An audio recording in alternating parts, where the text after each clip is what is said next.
never loved someone so much to giving on for. Not the expression, no, literally. Radio show hosted by Jeffrey Pritchett. 7 p.m. Eastern. Friday. Nice. Follow your weird.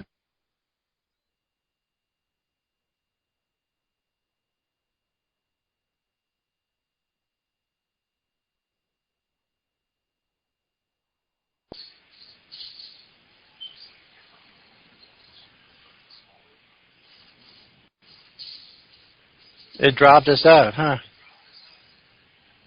Do it again. Hit him back.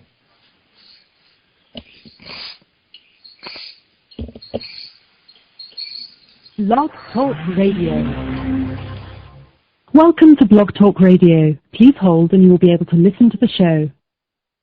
Huge event, very, very expensive event, and the House of Cards consequently fell right afterwards, and it made a huge tear in the ufology community.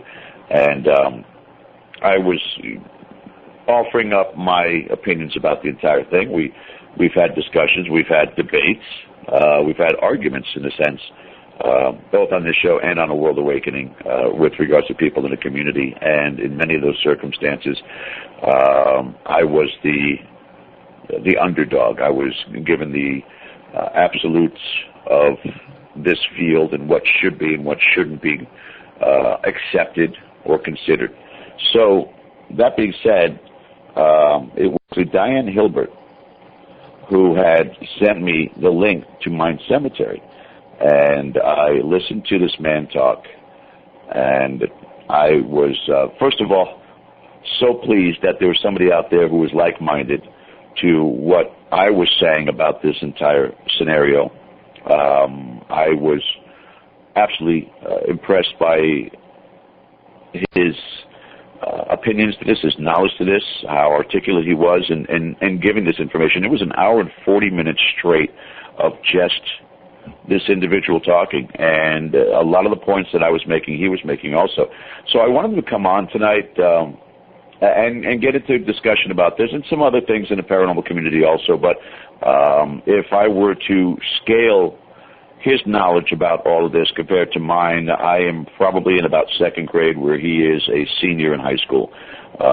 So we're going to pick his brain about this and give him that time also to discuss what it was he was talking about and some updates in regards to the Mexico Roswell scandal. So I'm very happy to have him join us on the show tonight. Without any further ado, ladies and gentlemen, please welcome to Primetime Paranormal, Chip Plescher.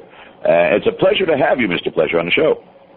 Thank you very much, George. It's always nice to be called upon for my ranting opinions, you know, as I like to call them sometimes. Chip, I'd like to introduce you to my co-host. I'm here in Central Florida, and he actually is in the Dallas-Fort Worth area, Mr. Michael Bowler. Hi, Chip. Thanks for joining us tonight. Fantastic, Mike. I'm glad you came along. I knew when I saw Andrea wasn't going to be here, I said, okay, you know, we'll roll on anyway, because I have a feeling that she had some questions for me, and I had a couple for her, and I was prepared for the back and forth that would ensue. But, you know, we'll go forward as is, I guess, right? Absolutely. Always happy Andrea in the chat. We can always get her to call in. There we go. I'm sure we can ruffle some feathers. But let's go back and let's recap this scenario, and of course, sure. I'll give the Reader's Digest version, and then please interject also. But the way this whole scenario came to my knowledge, again, there are those that I know in the community that are involved in the ufology part of the umbrella. My background primarily is in the spirit phenomena, going out to all these incredibly haunted locations, investigating. But when you do the show like this, you have to cover the full gambit.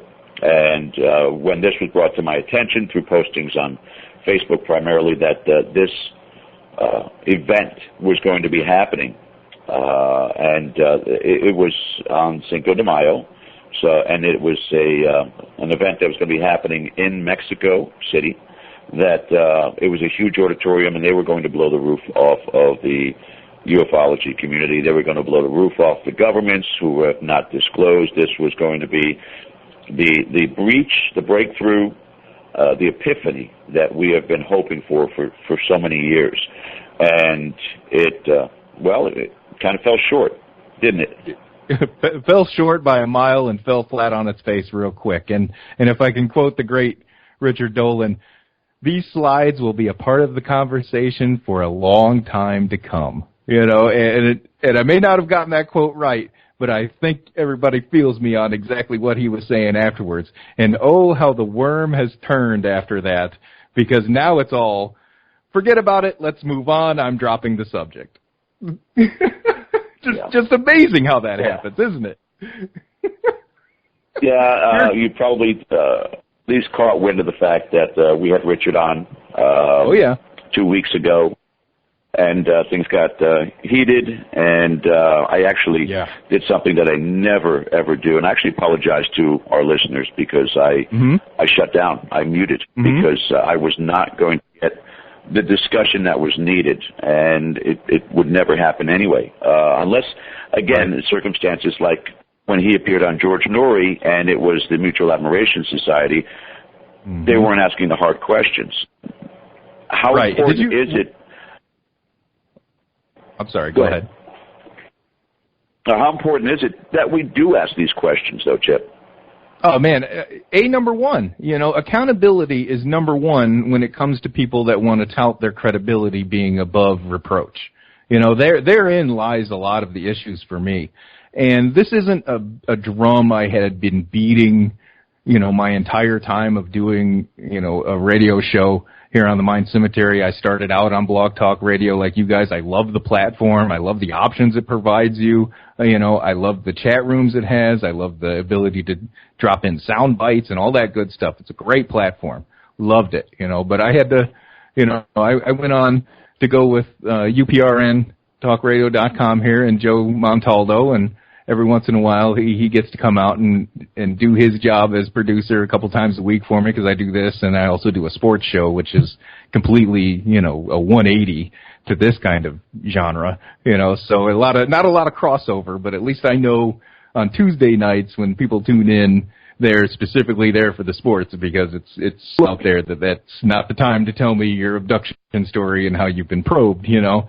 But when it comes to how important all this stuff is, and number one for me is accountability, because like I said, I wasn't banging the drum against Richard Dolan for a long time until I started seeing some cracks in the facade, and I started thinking to myself, man, what is going on here? You know, he's hyping up this breakaway society, the secret space program shenanigans, and playing off of the fears and the hatred of the government that a lot of people have in this genre, you know, because everybody likes to think that Big Brother's out there fooling us constantly in one aspect, and then in the other, they can't stop a terrorist attack to save their life. So, you know, pick a lane, as I like to say lately. You know, which is it? You have this omnipotent, all-knowing government, or are they a bunch of bumbling fools? So, that's another thing I started figuring out, too, during this whole thing, is when you start pointing out the flaws in the sacred cows in the community, their peoples come out to help them in force, you know, because they've spent a lot of time in their careers building this, you know, immovable object, this mass, this ball rolling down the hill that says, yes, they're credible, yes, they're nice people, you know, because that's a lot of what you hear in return about a lot of these sacred cows, is they're nice people, right? Everybody's their friend, right? You hear that all the time. So, you know, so-and-so is my friend and all that. No, it kills me, because the reality of it is that you're just associated on Facebook, all right? They're not your real friend, you know, they're not helping you out when your nuts are in a vice. You know, they're not helping you out when you're in a jam at home. You know, they're not coming to pick you up from the airport. You know, they're not that kind of friend, folks. You know, they're just associate friends. And moreover, if you can't scratch their back, see how long that friendship lasts. Watch what happens when you start being critical of them, because then you get the ire starting to be focused in on you then, you know, and you get told that you have things like an agenda and all this kind of stuff. And it's like, you know, my only agenda is trying not to be lied to, all right, and calling out nonsense. So if that's an agenda, then hang it on me. Pin it on my back, paint it on a red nose, and put it on me. So that's what I don't get, is that the accountability that you try to press on these people gets completely lost in translation because they see it instantly as an attack. And when it comes to, and I did go back and listen to your interview with Dolan, and I got to tell you, you did a hell of a job, George. You came out here earlier saying that I was a senior and you were in second grade. No, brother, let me tell you, we're all just kind of in kindergarten and elementary school still, because there's a whole nother level to this game. There's many layers to this onion. There's a lot of heads in this cabbage, that have to be peeled back and see what's really going on under there. And I kind of discussed this with a little group of friends that I have. A very small group. It's only a couple people on Facebook that we shoot things back and forth on, and they like to listen in. And one of them draws the ire of a lot of people by the name of Jeffrey Pritchett, and he seems to be a boogeyman for a lot of folks because he's maybe not as tactful as he should be. He says some things that shouldn't be said, let's put it that way. And, it's a hard time, balancing that and having these same folks try to say that, I'm guilt by association with him and all that kind of garbage. Well, that's just lazy. If you can't disseminate and discriminate the difference between me and Jeffrey Pritchett and Joe Blow the Ragman, well, then that's your problem. That's your laziness. That's you wanting to group everybody else in the same basket. So, on them, not on me. I'm sorry. But when you went to battle there in that interview with him, there was a couple things I caught for sure that I said, you won, George. You won in that interview, in the fact that you got a man who I think we can all agree is very articulate, very smooth talking, very organized when he talks, and very astute, should I say, very scholarly at least, presenting himself as, to cuss. You got him to cuss. Hey, you rattled that cage, baby. You did something I ain't heard anybody do in a long time. And that means you were hitting a nerve he wasn't ready to push. And to think that, and I understand that you had to pull back to keep the peace in your house, so to speak.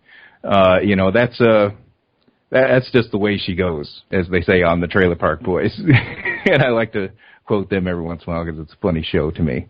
But, that's just the way it is. I appreciate the accolades. It's just one of those things that I think it's so critically important to keep an open dialogue, and it was not going to happen in this circumstance. It became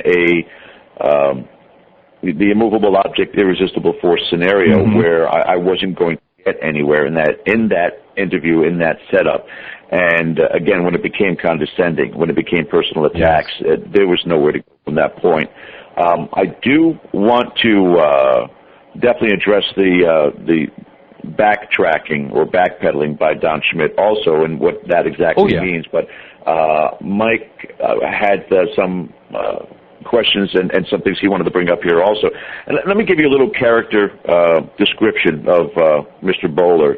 Here's an individual that is about as skeptical as they could be in regards to every part of this: cryptozoology, ufology, spirit phenomena, spirit contact, mediumship, but has had experiences which keeps him in the game, so to speak. But he's certainly always going to question a lot of things. And I think as much as Mike has learned from me over the last 3 years of the 8 years I've been doing this, I've learned also from him to step back a little and question things. But Mike, I give the floor to you, sir.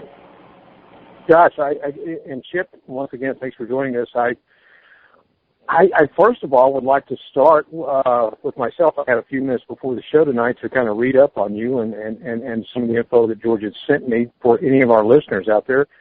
Give us an idea what the basis of your show is, because, and the reason I say that is that I'm not widely accepted in the community because of my skepticism.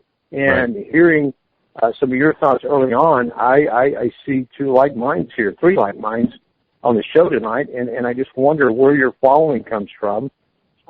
your interest in this community, and like you said, you have a few friends that you communicate with through Facebook or social media, which is the same here. Kind of give us an idea of your ties to the community, if you could, real quick. Sure. Great question. Big question. Big answer. So when I first started out everything way back about 4 years ago and started talking about anything, I was very naive. My naivete showed very much so in a lot of my interviews and a lot of my guests that I chose and in my approach to the show. I took the approach of presenting information and letting the listener decide, right? Well, that sounded like a good thing, right? Well, I come to find out that for the most part, though, there's no easy way to put this. In general, the listener for this genre is an idiot, and they're willing to buy anything that comes down the pipe, okay, as long as someone is smooth-talking and articulate and can make a point, and can make and have a coherent thought. So I went on that route for about 2 years or so, and then I finally started figuring out, slowly but surely, all the people that I was thinking were credible and good, slowly but surely started to, fall to the wayside in one scandal or another, with one foot stepping in crap and here and there, and it happened repeatedly, and then me saying, why did I believe in this person? Why did I trust this person by what they were saying? And that's when my show really turned, especially in the last year, maybe 2 years, I started turning it to more of just me talking and not being so much guest-centric, because Joe Montaldo kind of put it in my head a long time ago. He said, listen, a lot of people don't, you don't tune in for the guests week in and week out. A lot of people, you won't get a big following by having the big names on your show. You really gain audience by gaining people that want to hear you as a host and hear what you have to say and what your opinion is. So I said, okay. I started getting away from the interviews, getting away from more of the woo-woo stuff. Now, don't get me wrong, I love having a woo-woo guest every once in a while. I've had Prophet Yahweh, Donald Ray Walton, if you've ever had him. Go ahead and jot his name down as a guy that you should check out. He's got it all, baby. He's got alien implants, abductees, he's got a spaceship car, he's even got sex with an alien. Man, if you can hit that third rail of sex with an alien, I want to talk to you, brother.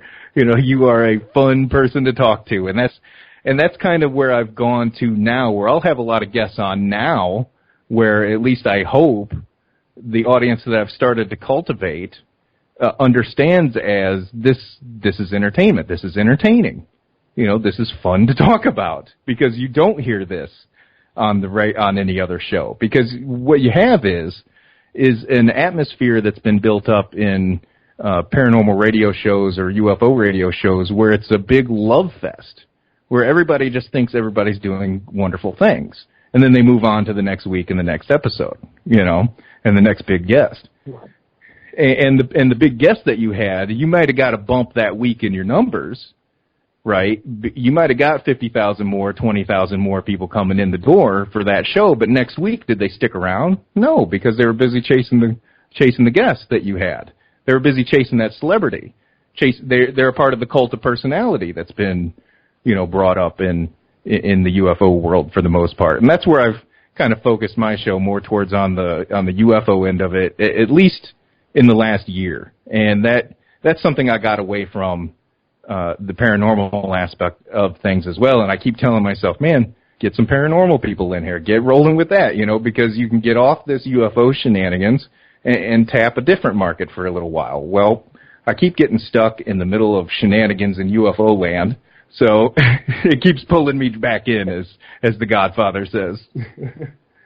But I've been... No, I've had my own experiences, just like you, and still being skeptical about them. And my own experience, at least in growing up with what I call, quote unquote, a UFO experience or a possible abductions experience or whatever, and seeing full body apparitions when I'm a kid, and or preteen in that ballpark, seeing that kind of stuff. But it's always been a thing where it's been just me there, so, I can't go out here and tell you, my story is what it is, and that's the hard truth, because I got nobody there to back it up, and I can't turn it into the movie of the week or a book, so I won't be on the Oprah Book Club or the ABC movie of the week with my story, because I got nobody there. And that's a big problem that you have in both genres, I think, is that a lot of people want to go with just their story, and it's, you got to always raise your skeptical antenna when that happens and be more skeptical. Now, I've been on paranormal investigations here in Raleigh, North Carolina, up in Creedmoor, North Carolina, north of here, with a group called Inspire that's in here, run by George Mathis and Nikki Maroc. They also do like a meetup, a chaps meetup every week or every month, second Tuesday of the month kind of thing. And I kind of fell off the wayside of going and doing that for a while. So I do have some experiences with them that can be corroborated with other people, thank God, right? So I don't have like all just my personal me experience when I was a kid, or, here, what was it, 3 years ago?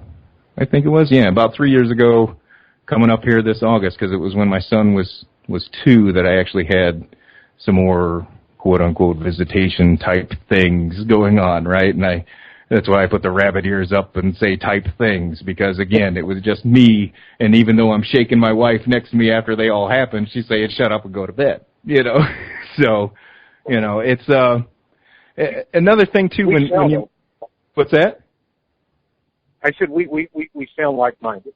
We really do. I'm surprised. I haven't heard about you before, but continue on.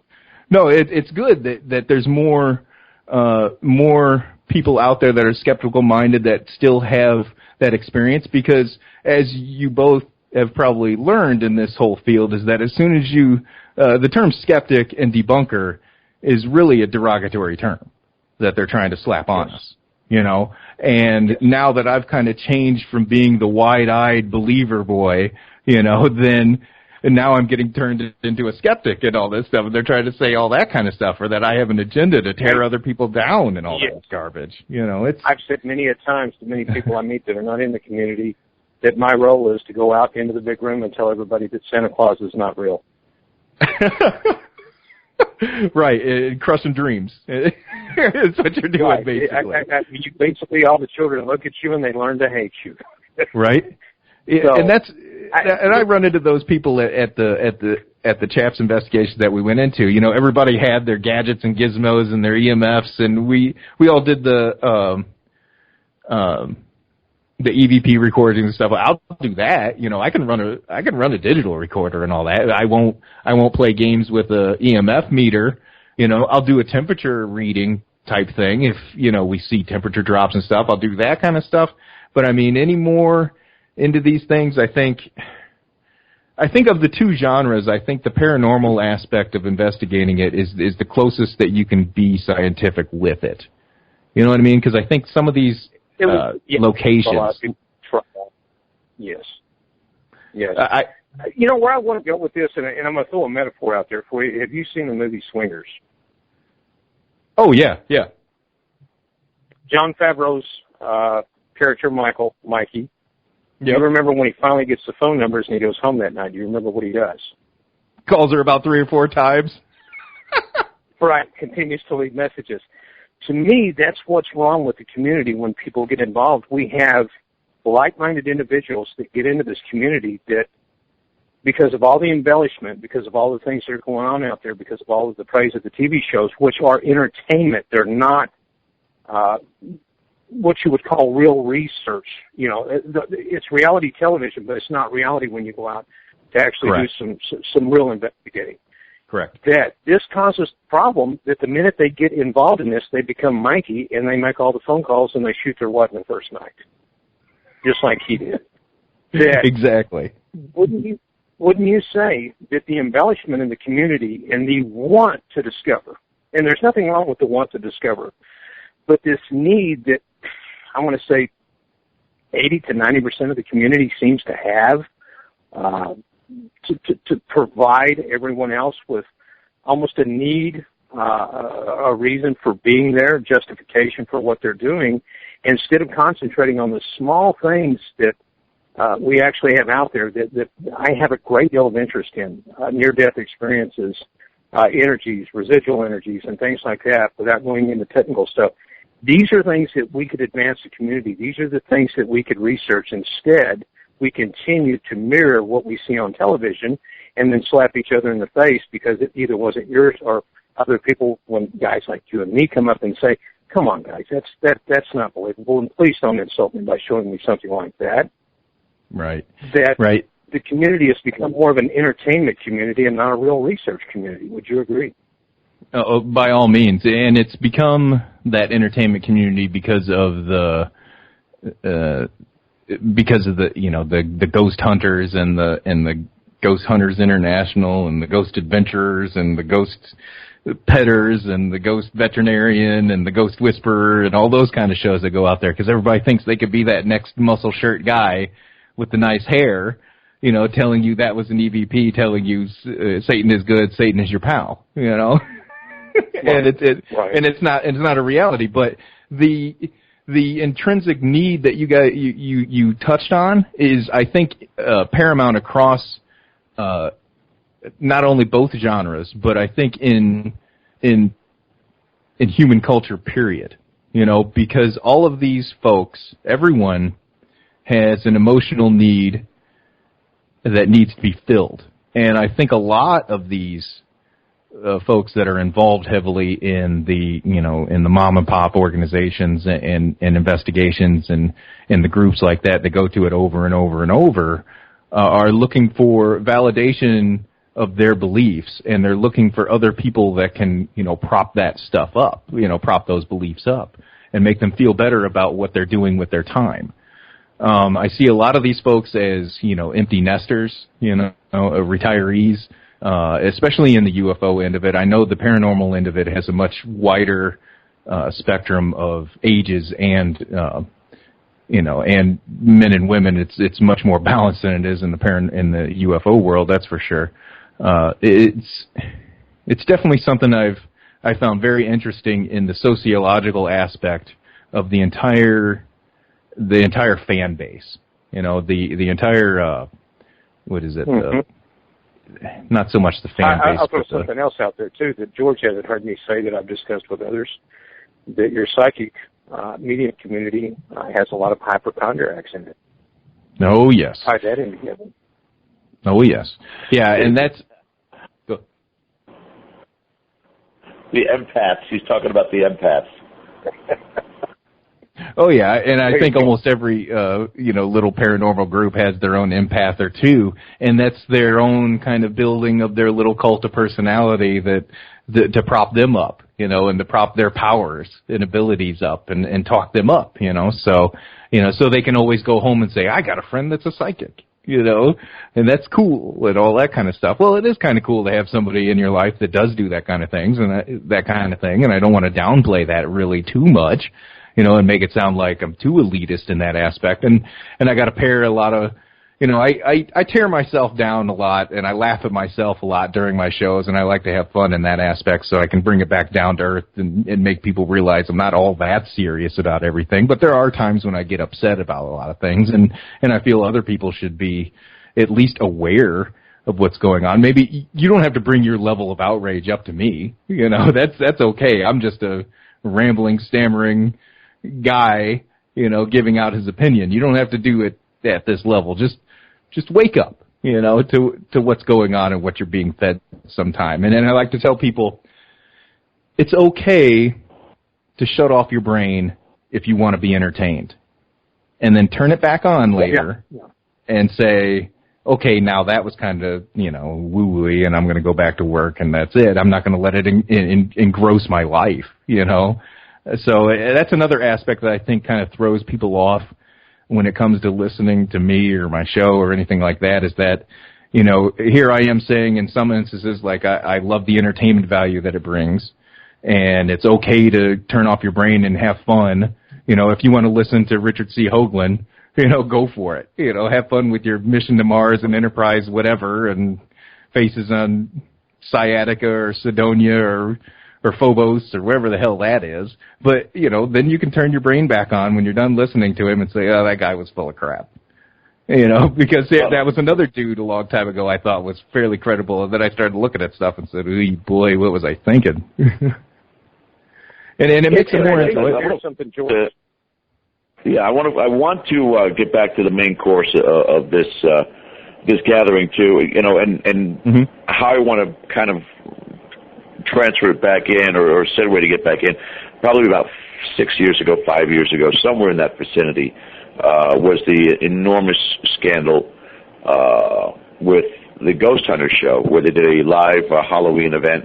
I forget the location, but it was the infamous jacket tug that went viral because Grant was walking through these catacombs, and they had both a thermal camera on him and a regular camera on him when his winter ski-looking type jacket all of a sudden gets pulled from behind.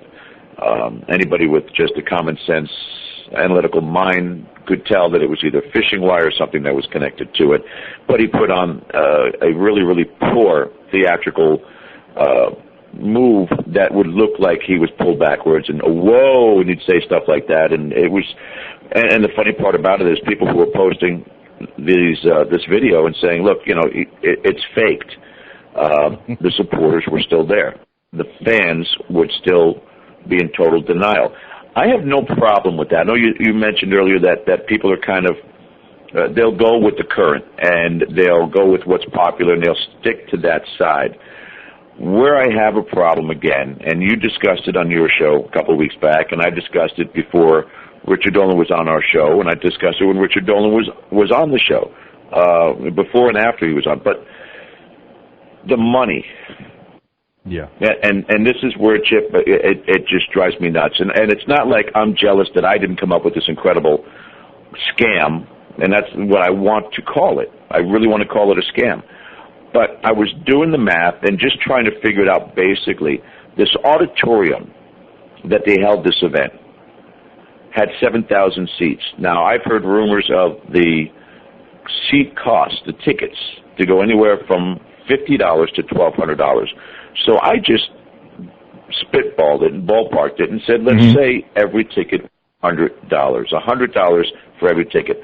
That's $700,000. And I hear all the defense, well, it's very expensive to rent that.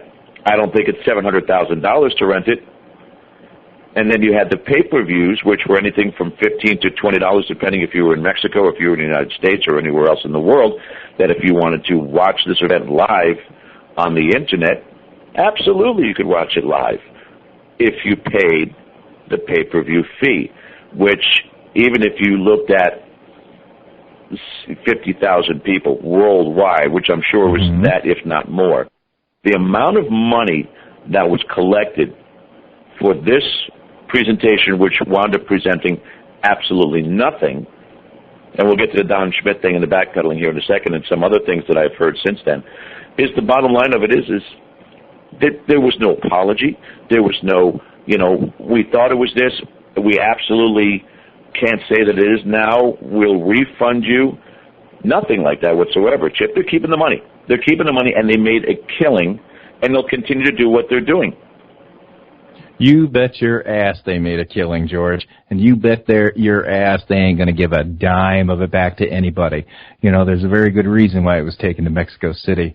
And listening to Don Schmidt Friday Night Talk, we got a whole lot of insight on what really goes on behind the scenes. When you were talking about the money, I know from what we were looking at and what I was cross-referencing with a lot of people in the Roswell Slide Research Group, Kurt Collins et al., and I know there's plenty more folks with a lot bigger names than that out there. He runs a blog, Blue Blurry Lines. Say that real fast. is a great place to check out, a great resource for a lot of this information if anybody listening out there wants to go check that out. And no, I'm not on the payroll. I just like talking about good people that do good work. So the prices of the tickets was actually converted into American $20 to $100, and I think maybe $120 was the top end on that.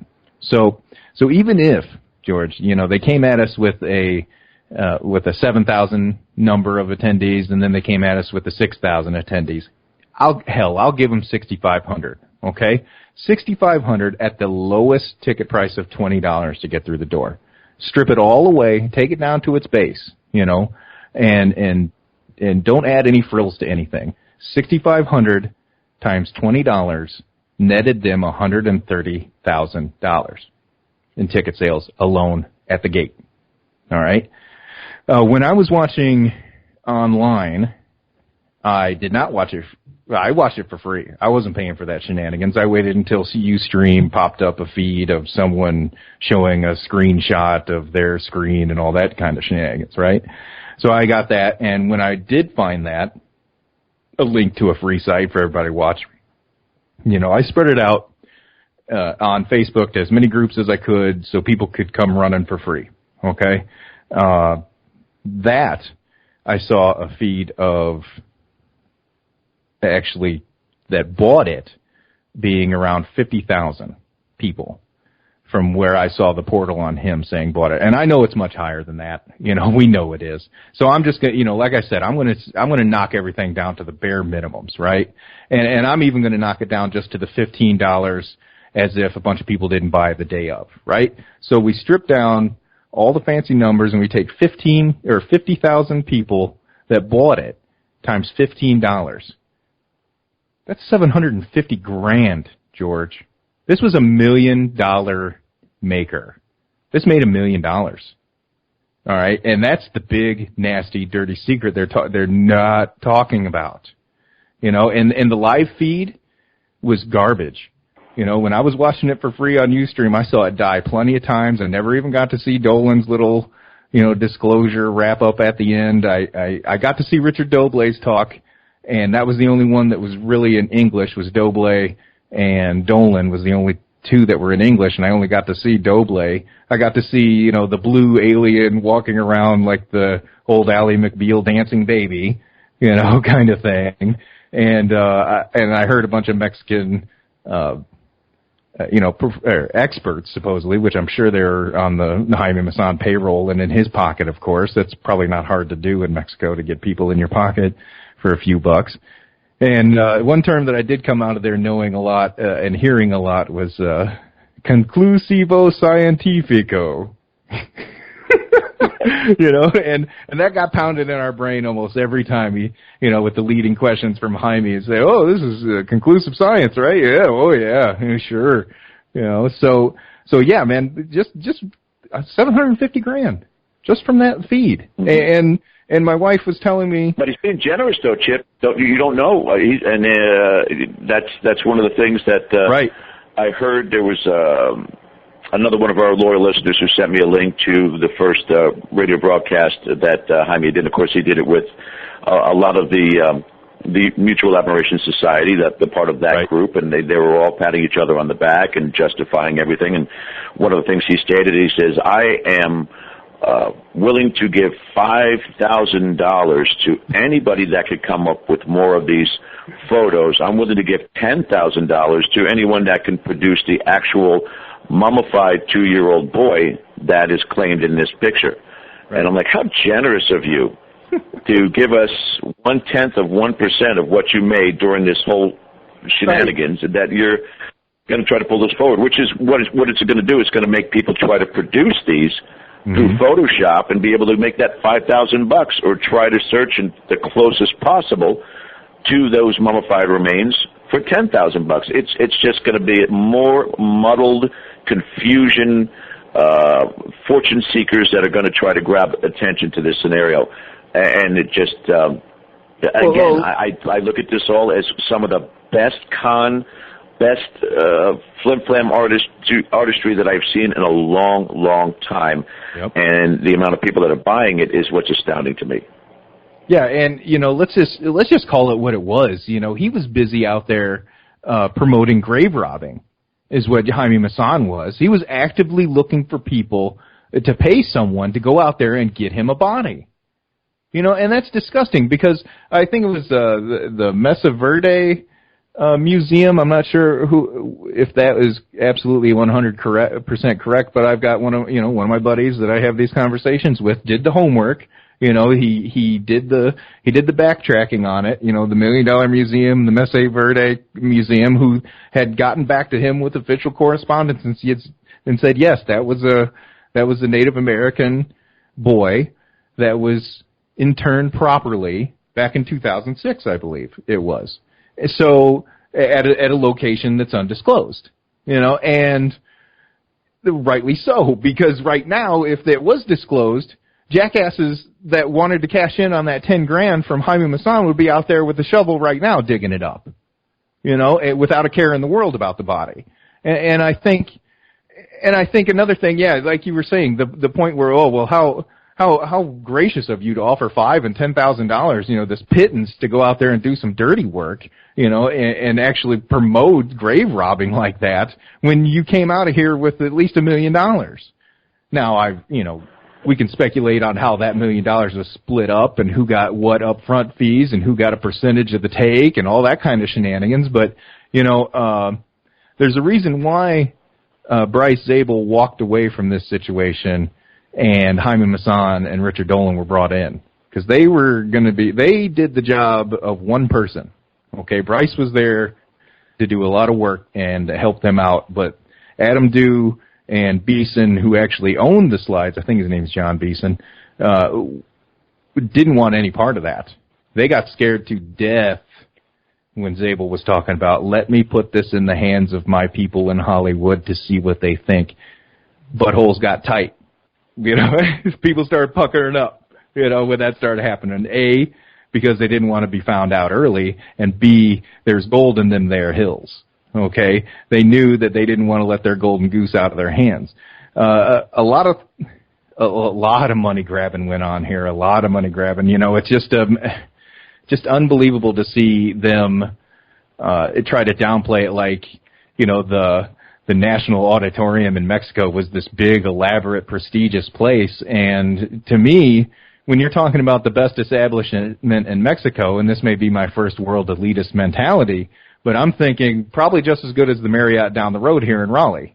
Come on, how wonderful could it actually be? How much could it really cost? What, 10 grand for a day? 15 grand for a day? Yeah. Maybe? Come on. Yeah. Who we crapping here? Yeah. And Jaime brought in all his video equipment from his media endeavors down there in Mexico. Probably told Adam, don't worry about transporting your equipment. I got equipment here. Adam said, great. I'll just come down. You record it with your feed. We'll use the audio and video from a documentary coming down the road. You can go ahead and make your DVD about Be Witness, and you can keep some profits off that. Cut me in on that. There's all kinds of side deals in the back that we don't know about, that they're not going to talk about. And, of course, everyone's going to sit and say, I got a small stipend and a small honorarium and all this kind of stuff. Man, go to hell. What was I born last night? Come on. What do I have, stupid written on my forehead? There's a reason why you travel down to Mexico. And it's to rape the land. That's why you are who you are, and I am who I am, and Mike is who he is, because we are going to think, we're going to challenge, we're going to question. But there are those who will not. And that's the worst part, is that can he pull this off again in another 3 to 5 years? Yes.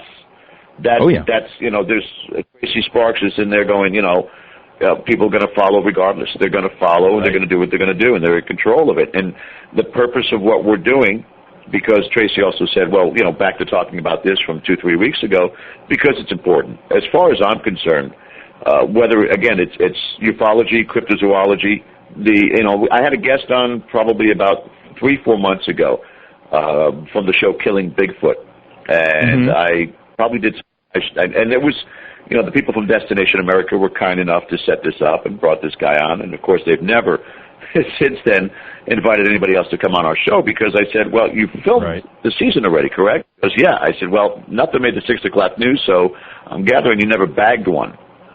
And he went dead silent. Yeah.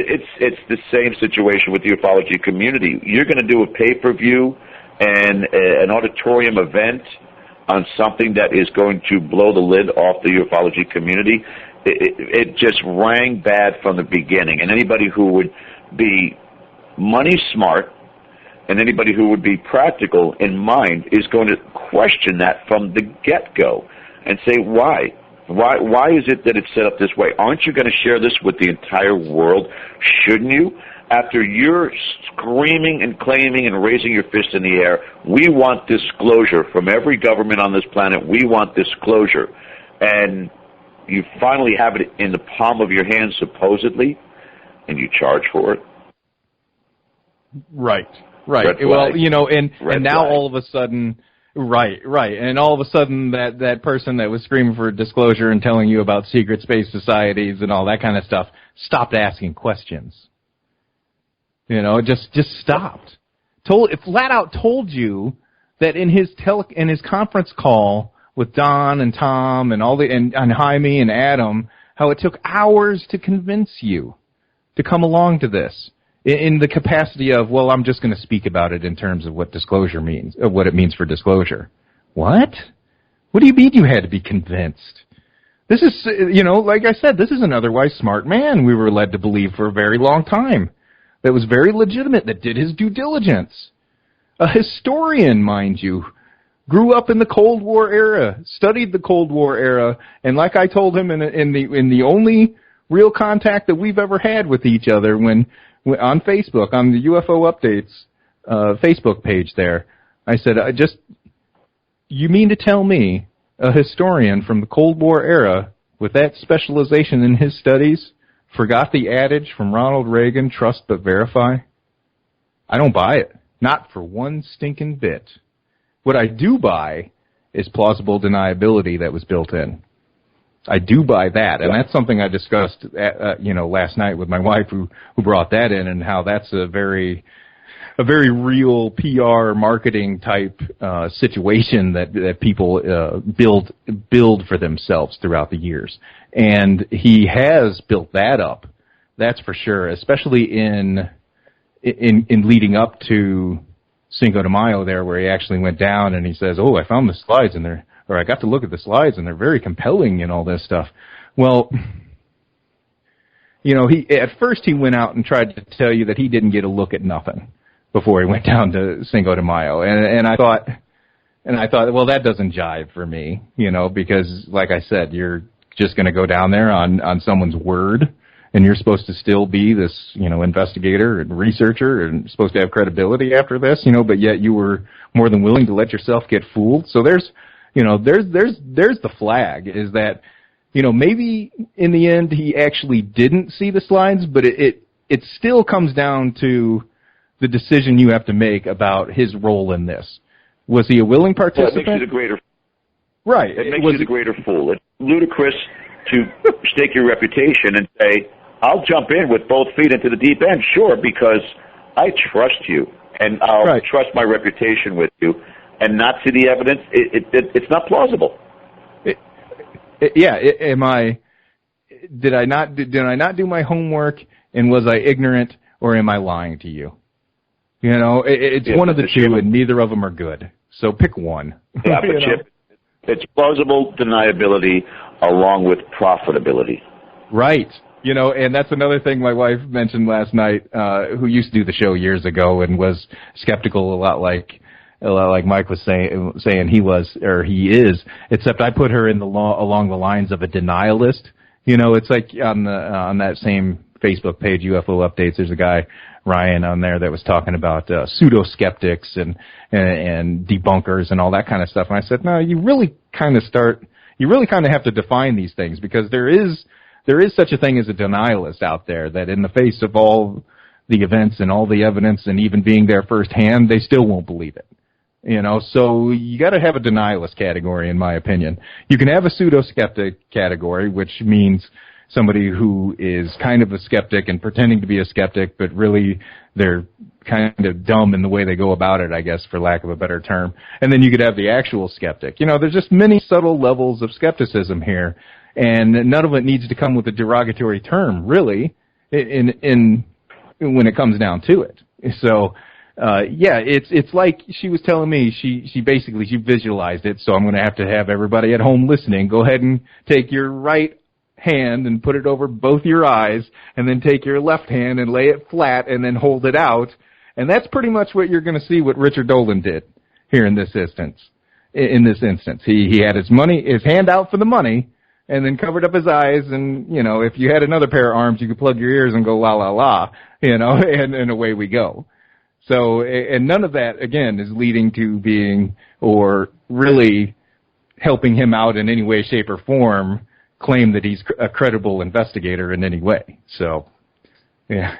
It begs the question, again, is, you know, how long will this continue? And that is a very broad, sweeping question, and I want to give you a moment to ponder that before you give an answer, because it's an important one. When we're talking about the fact that more than likely, out of this debacle, is what I really consider it to be, whether it was of intent or incompetence, it's a debacle. And they will still press forward with their books about this event, about the slides, and they will still capitalize on a con. And how long does this continue? Is it, I mean, no matter how much you speak about it on your show, we speak about it on our show, we speak about it in the community, is there a way to shut this down from continuing? Or is it always going to be a fool and their money are soon parted, and it will stay that way? Shut it down. See that? Yeah, that's the thing too. That's the other. That's a.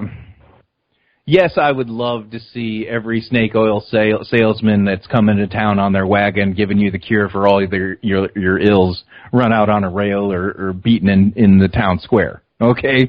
Yes, I would love to have that kind of thing.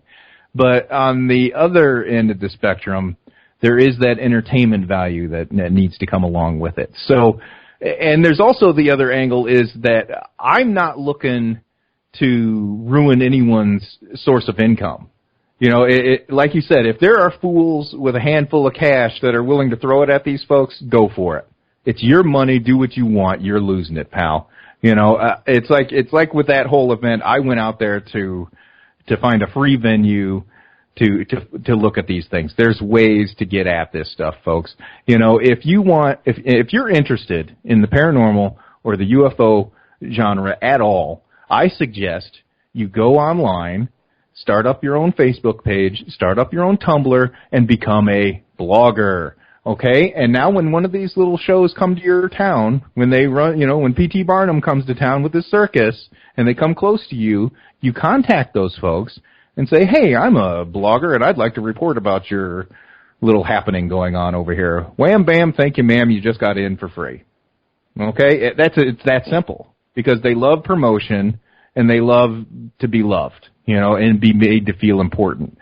You know, the only people that I really can't stand and I really think should be out of business are the ones are people that like prey on the elderly and the sick, you know, the fake health advice people, you know, the Ty Bollingers of the world trying to sell you carnivora.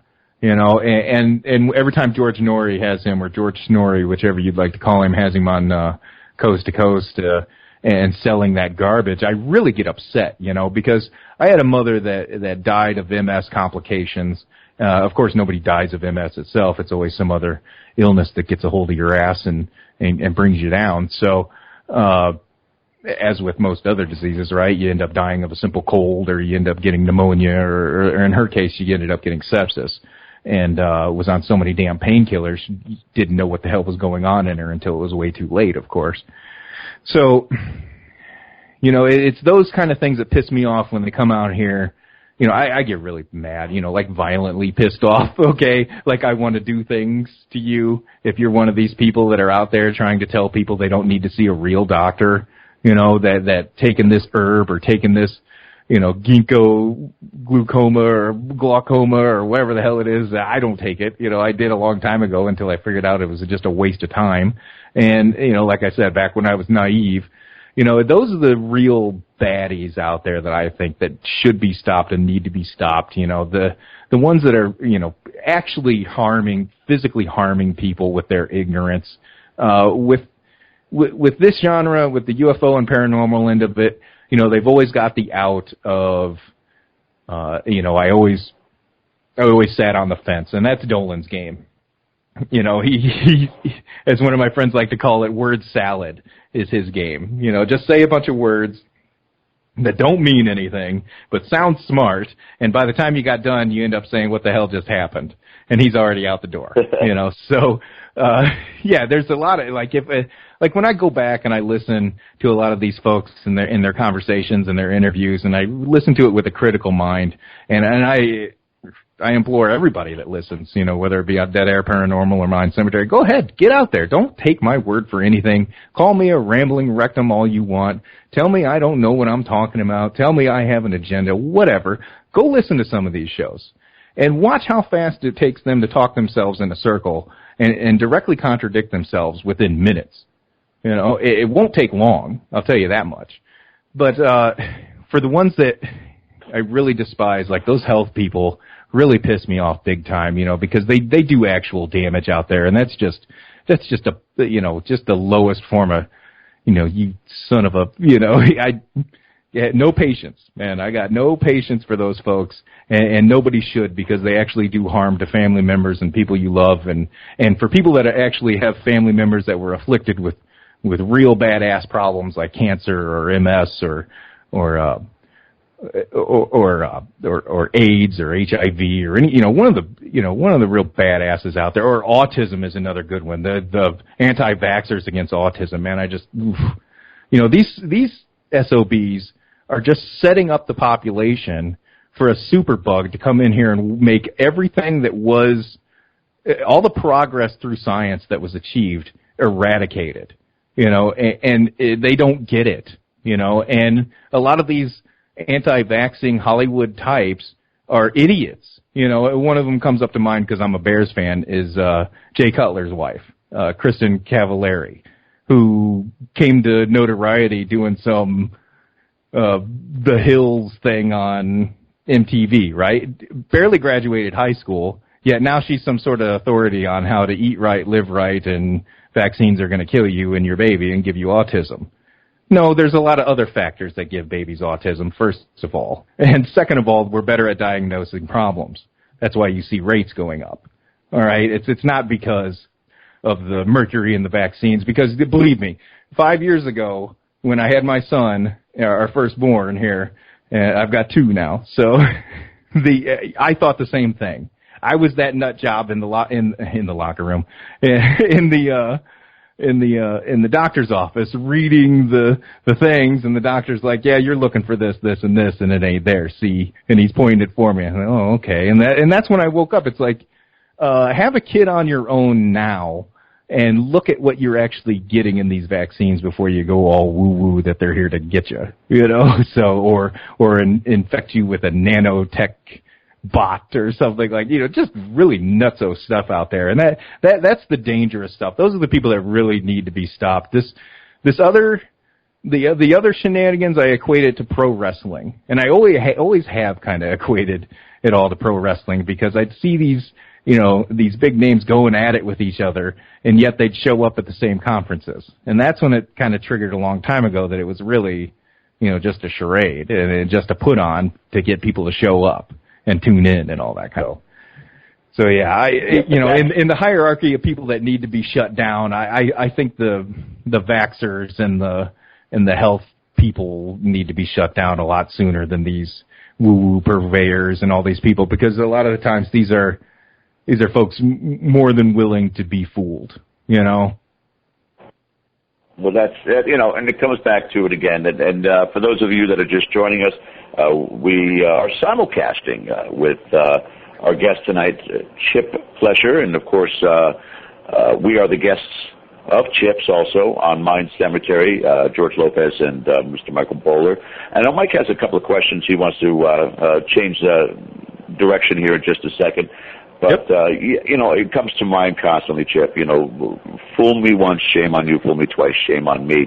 And I wonder how much of the community will bite if in a year, 2 years, 5 years, Jaime Maussan and this community decide, and maybe he won't put his name on top because he's a very, very shrewd and smart businessman. He'll put somebody else's name on top and set up another scenario similar to this again. How many people will bite once more? Oh, with Jaime, let's go back to the slides here, shenanigans. And I'm sorry, Mike, to put you back on ice again. But there was a reason that it was taken south of the border, and I like to talk about the early days of this whole slide group over there. Before you go into it, I'm going to add one part to it because I want you to address it. Just after this entire event had gone on, and the first time Jaime was speaking once again, he and I don't remember the lady that came on this gentleman's show, but they both started screaming counterintelligence about the placard that was on the Petri that the body was on, that it was counterintelligence, it was the government that faked that placard, that put that placard there. And the other theory was it was a softer way to introduce the public to an alien carcass, so to see how their reaction would be before telling them it was a true alien. So I love these twists and turns that they're coming up with just to, again, try to cover their collective asses. That being said, sir, continue. Yeah. Oh, that was Linda Moulton Howe and her escapade on Unknown Country with Whitley Strieber and Jaime. Yeah, that's a 45-minute long fun fest right there to listen to. And of course the Emmy-winning, ever accomplished and ever astute investigative journalist Linda Moulton Howe. Man, stick it. You take that down the road, lady. You old bag. Take a seat. The same thing with Paola Harris. Take a walk, lady. Get out of here. Paola Harris wants to sit and tell you how much she was a student of J. Allen Hynek. She was a secretary translating things from English to Italian and grabbing coffee. Have a seat. And number one. Number two, at least try to spell the man's name right, for God's sakes. It's not Hyneck, okay? It's not like the neck on a human or anything else, all right, lady? Have a seat. I just can't stand that woman. She's just one of the worst. But, she has her agenda, too, and she's busy selling her own symposiums, and everybody's got to be a friend, and everybody's wonderful, of course. So in the early days of all this, hopefully you guys had heard that when it was first presented a couple years ago, they actually went to Nick Redfern first and said, how much do you think these slides are worth? And Nick said, well, I don't know what the hell you're talking about. I don't think they're worth nothing. This is a mummy and adios. And that's all it heard. Well, then they decided to take them, Dew and this Beeson character, who found him, who was the brother of the woman that had them, actually, this John Beeson. And that's something that doesn't get out there a lot. It actually took them to Dew, who was a kind of a sports journalist, producer out of Chicago, And when this all first creeped up, I tried to contact him almost immediately when I heard all this stuff, and I heard his connection to Chicago sports. I do a Chicago Stupid podcast. I thought, hey, buddy, what do you, let's shoot the breeze a little bit. Crickets, okay? Because I'm not a big enough voice. That's why I got crickets, folks. Then, after that was done, that's when they brought in Carey and Schmidt, who were on the Roswell train, which, as of course, if you haven't heard of this yet, Don Schmidt is trying to claim that he never attached the Roswell moniker to this and did all he could to separate this from Roswell. Man, stick it again. Who you crapping? Who are you lying to?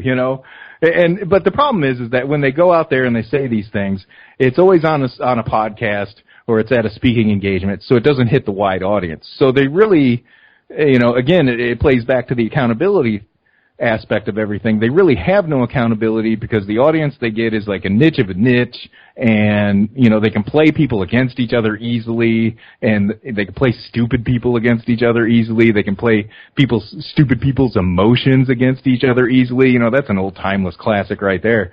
But then, you know, when they got together with Dew, Carey, and Schmidt got together with Beeson and said, okay, how can we sell this? Well, they tried to sell it to all these labs in the U.S., and everybody told them take a hike. All these universities told them take a hike. It's a mummy. You know, don't bother us. And then all of a sudden, you know, here introduce Bryce Zabel to the whole equation because he had two things that they wanted. They wanted a disclosure angle to get a bigger, you know, to cast a bigger net to get people in, and they also wanted help with promotions. And that's where he tried to get them to produce the actual slides and the actual pictures, scanned pictures and all that kind of stuff to Bryce, tried to get that out of him so he could present it to his contacts in L.A. And then when Bryce wasn't hearing everything he wanted to hear and he kept hearing things like, oh, we're going to have a press conference to talk about the press conference, to talk about Be Witness, and then talk about the documentary, he said, you guys are crazy. First of all, you know, this is not how you roll anything out. And I don't want anything to do with this anymore, you know. So he came to his senses, and I think it was more. Not only did he come to his senses, but I think Bryce realized that he didn't want to burn up his contacts in L.A. because he's an accomplished actual screenwriter and author in his own right, you know, and actually has a brain, you know. But he was in with Dolan with After Disclosure. So then they went on to the next best thing. They went on for Richard Dolan, and then enter Jaime Maussan. And again, Friday night, Don Schmidt on Jimmy Church's show, who had a bunch of Contact in the Desert people on there. In the first, you know, from 15 minutes in to 30 minutes in was Don Schmidt's interview, if you want to catch that. I think it's episode 262. I got it pulled up here, A Fade to Black, and I usually don't like plugging other people's shows, but in the interest of everyone knowing where the hell I'm getting this information, you can find it yourself for free out there. You can find it on Spreaker, that is. Okay, so enough of that. He went on to say that he felt like he was doing the Roswell Museum a favor by not introducing this whole thing to it and taking it south of the border. And I was like, what? What do you mean you were doing them a favor by not putting it in there? Because the first thing I said is, why the hell are you having a Roswell slide reveal down in Mexico City? You know, that sounds like you know, exporting jobs to me. You know, we could have used that little bump in the local economy for Roswell and all that kind of stuff. Well, we didn't want to do it just in case anything went wrong. What do you mean in case something went wrong? Remember, you had definitive conclusivo scientifico going here. You know, and now all of a sudden I'm worried about somebody looking bad? You know, when did you get a conscience here? When did Jiminy Cricket showed up on your shoulder? You know, it's just ridiculous. So enter in Jaime Maussan and his ability to take this to Mexico City, which, you know, let's face it, the fan base doesn't have a TV, probably doesn't have the internet, and will be willing to pay a ticket to show up for this kind of thing and see it in person. So they get nothing, you know, no background information, and they're very susceptible to woo-woo anyway, and they also like to be entertained, just like I said, when P.T. Barnum comes to town, and you don't have TV, and you don't have the internet, and all you got is a radio saying Ringo, Ringo, Ringo, you know, on there, and Cinco, Cinco, Cinco, and all that kind of, okay, fine, I'll show up, I got nothing to do this afternoon, you know, but, you know, so it's, I'll take over, I'll promote it in Mexico. I've got my idiot fan base all ready to rock. Mexico City's huge. You know, it's one of the largest on the planet city-wise. And I can get people to fill this, you know, 10,000 seat, you know, national auditorium. So, you know, he used all that gravitas he has there in Central America and Mexico to pull people in. And it went on like gangbusters. You know, they, like I said, they pulled in two people to do the job of one. And neither of those people had a little Jiminy Cricket on their shoulder to tell them you're nuts and stop doing this and this isn't going to end well. Not to mention the fact that if they did put this on here in the States and 4 days later a group of Roswell investigators divulged the placard stating that it is the mummified remains of a 2-year-old boy, you better believe a good portion of that audience who paid anywhere from $50 to $1,200 would be lawyering up immediately and asking for refunds. Correct. And that's the other aspect of it all, is that and everybody said, well, hot diggity dog damn, now we're going to make it 10 times harder for anybody to come at us legally for fraud. Isn't that convenient? Yeah. So that was just a hell of a scam. Yeah. Oh, yeah. Yeah. Oh, yeah. It was well thought out. It was masterfully done.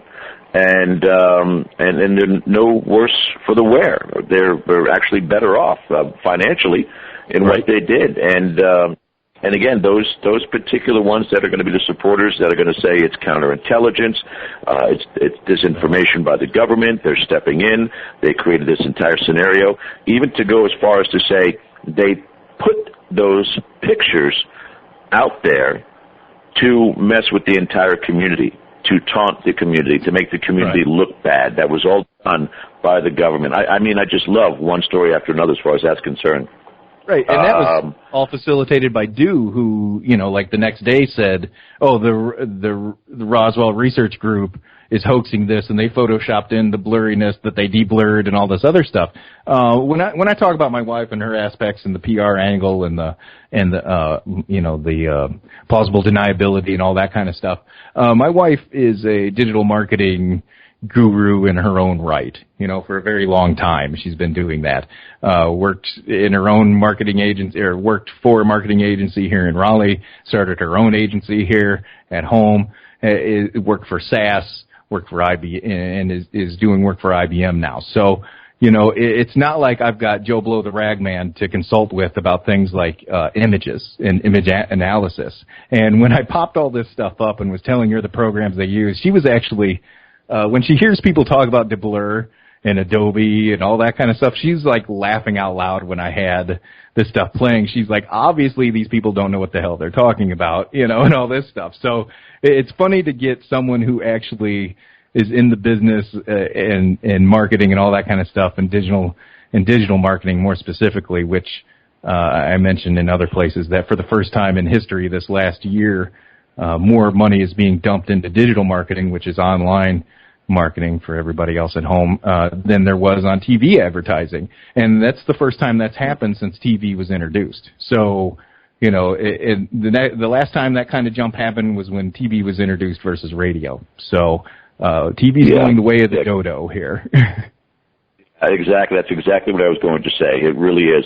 I have a caller in the queue here, Chip, and I'm going to preface this following conversation with the fact that I will and need to play the arbitrator. Our caller, of course, is the host of our Tuesday night show that I co-host with on Tuesday nights, A World Awakening. She is the author of the trilogy, House of Darkness, House of Light, Volumes 1, 2, and 3, and is the eldest daughter of the family that the movie The Conjuring was based upon. That being said, let the games begin. Andrea Perrin, welcome to Primetime Paranormal. You had some questions for Chip. Hi, George. I know I'm a night early and $1 short, but I've been listening to the show right from the inception. Hi, Chip. It's nice to meet you in cyberspace. Hello. Yes.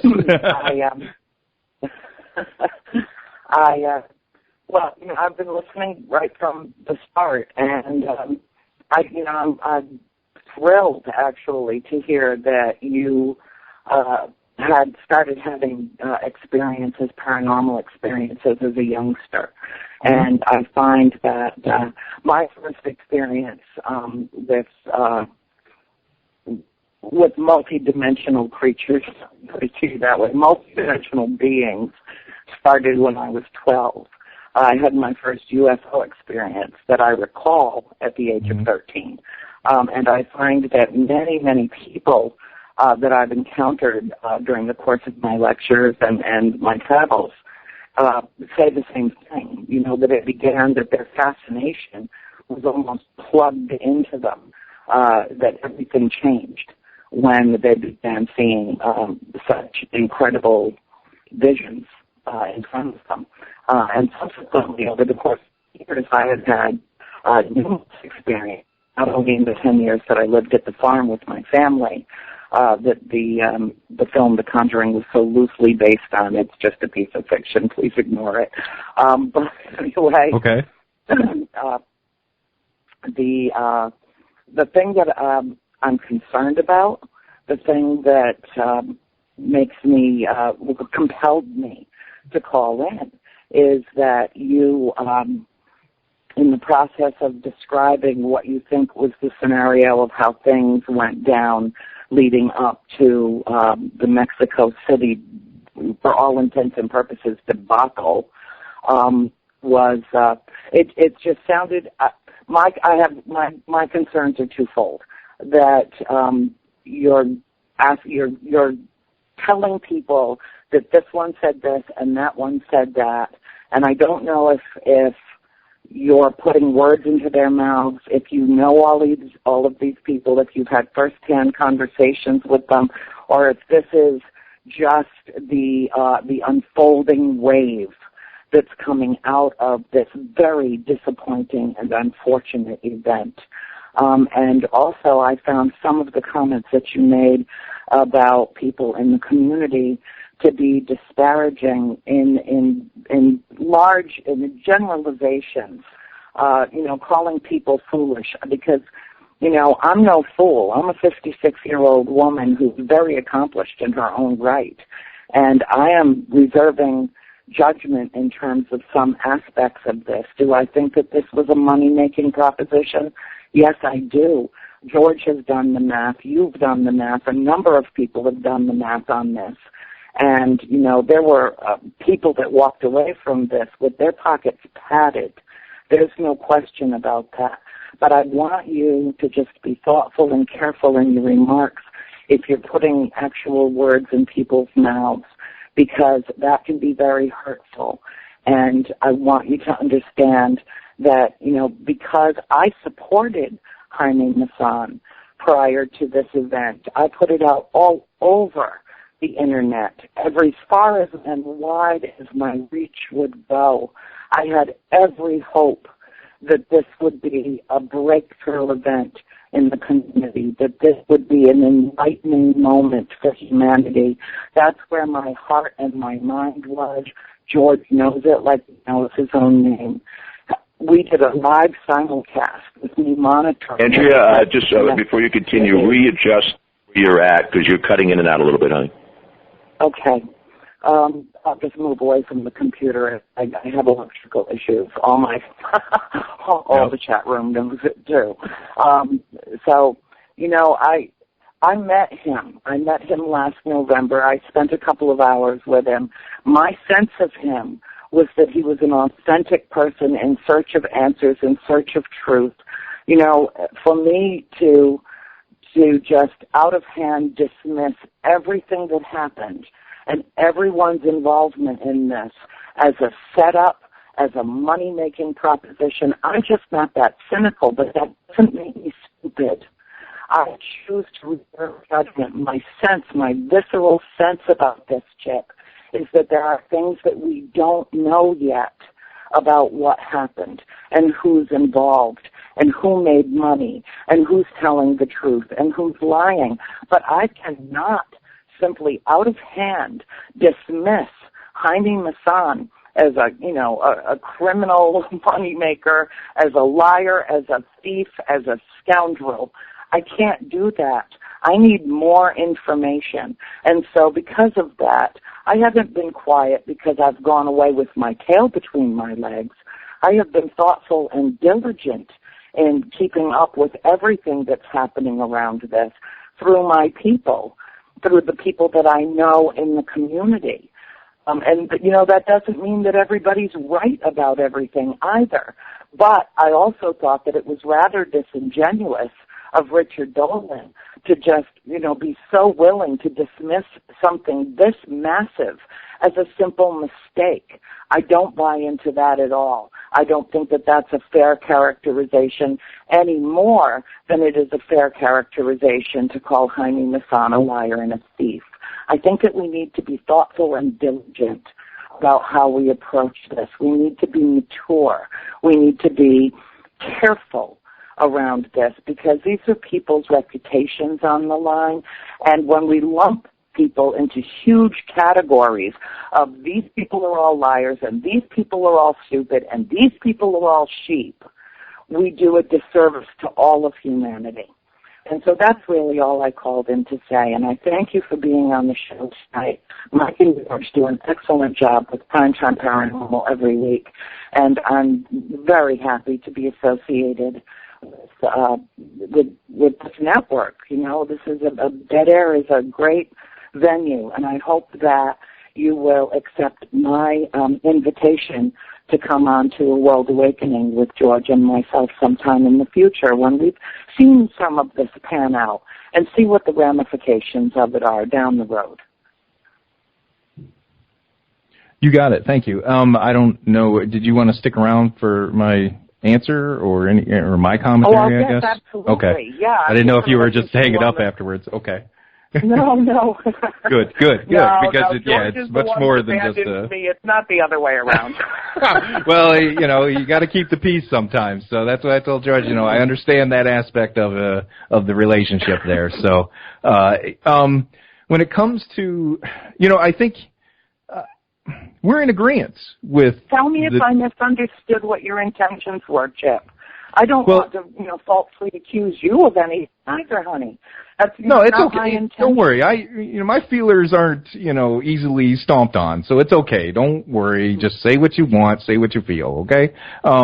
When it comes to Dolan, we're both in the same boat on that aspect with, you know, how could someone so willfully go along with this kind of thing, you know, just and throw it all away, kind of their sense and sensibility. You know, that's for us, both of us, we're on the same boat with that. You know, we both agree that was a huge... I don't understand, you know, I don't understand why Richard didn't do, you know, what they call due diligence around this prior to associating himself with it. Correct. I don't understand that, and, you know, I would like to have the opportunity to ask him that at some point, but a couple of weeks ago I was playing referee, and I just, you know, that question came and went right out of my mind. Right. Well, yeah, that happens a lot of times when you get people in front of you and everything gets heated. You know, you forget all the good stuff, right? It gets muddled.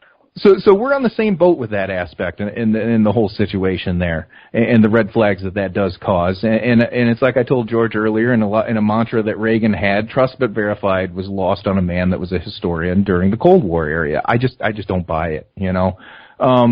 We're going to have a huge departure on our opinions of Jaime Maussan, unfortunately. There is a website out there with over 40 frauds that he's been associated with. The two that come to mind for me that were backbreakers of, you know, the camel's back, so to speak. The Dr. Reed alien in the fridge, if you're familiar with that story, and the picture of the rat-looking, like, alien that was caught in a trap in a Mexican shack, and the guy put it in some bleach and some ammonia, and it looked all, you know, petrified and all this kind of stuff, and he pawned that off as an alien too. And, you know, those two cases stand out to me when I think Jaime Maussan. And when he immediately got tacked onto this, I knew that it was circus sideshow ticket sale time. So that's where our massive departure on Jaime Maussan. I mean, I don't understand how people can come out and say he's a credible person or that he has no money-making bone in his body or anything like that. You know, he's right up there with the Cousins brothers of Third Phase. You know, I mean, they're blatantly out there just putting whatever they can for YouTube hits, and Jaime's kind of doing the same thing, you know. So, you know, that I have to disagree with. And anybody that I hear come out and say, you know, that they think he's credible, I just think, you know, what? Just Google it, you know, and it's okay to come out and call a man a hoaxer and a fraud who's a hoaxer and a fraud, you know, in my opinion. And it doesn't have to be mine. And the part where you probably feel that I'm calling people stupid, and I probably have called them stupid, is the fact that, you know, I go back to the part where it's okay to flip the switch in your brain and turn off logic to be entertained and then turn it back on when the hour or two's over.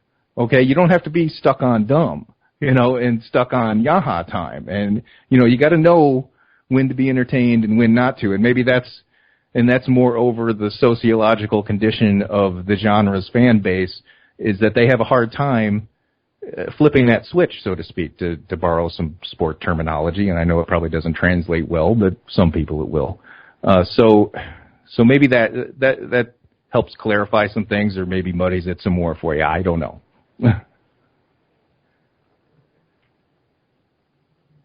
I think that a lot of what we address and what we've addressed tonight, what we've addressed over the last couple of weeks, again, is now at least to an extent, Chip, it's an awareness.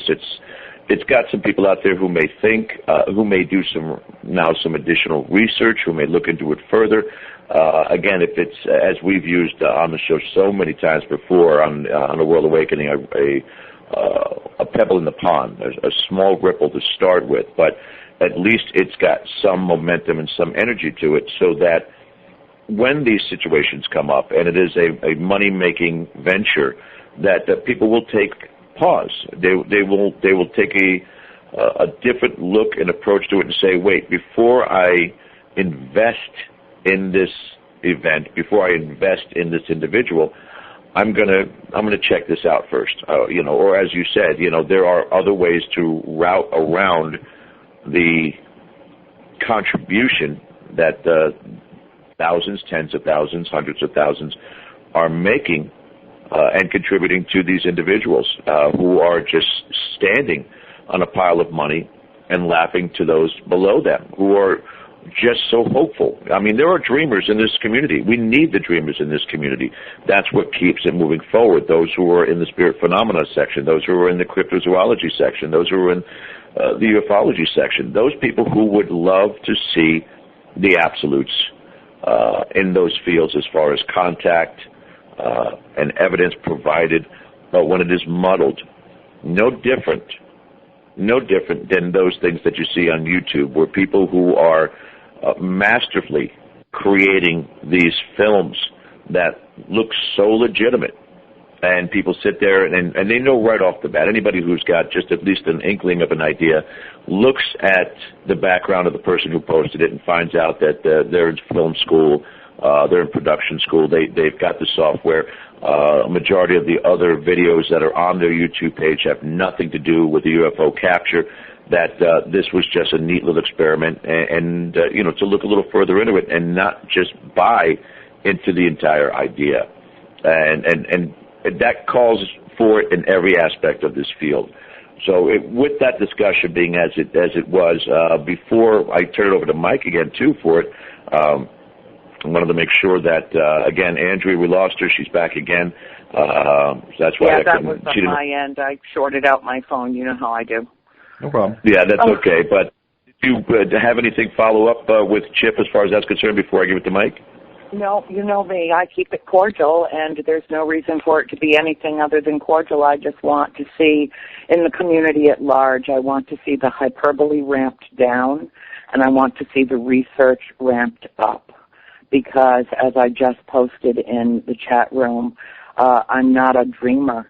I'm a believer because I'm a knower.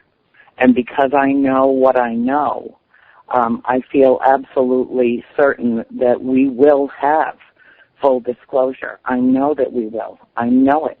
But I don't think it's going to come directly from the federal government. I think that they're going to have to wait until they're at the 11th and a half hour, and their hands are tied, and they're pushed up against a wall, and there's nothing more they can do but tell the truth. I 100% agree with you on that. A disclosure is coming from me and from myriad other people around this planet who have had close encounters that are absolutely undeniable, that are beautiful, that are loving, and that are very, very important for the evolution of our species and possibly even the salvation of our race.